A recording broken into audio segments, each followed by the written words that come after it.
एकजना बालकको असाध्यै राम्रो बानी रहेछ। खाना खाइसकेपछि आफ्नो थालमा एक सिता पनि व्यर्थ नछोड्ने।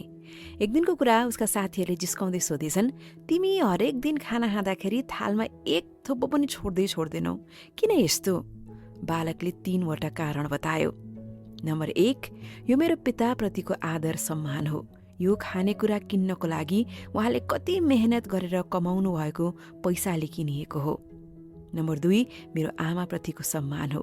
बिहानै उठ्नुहुन्छ, कति काम भ्याउनुहुन्छ, कति प्रेमपूर्वक यसरी खाना तयार गर्नुहुन्छ।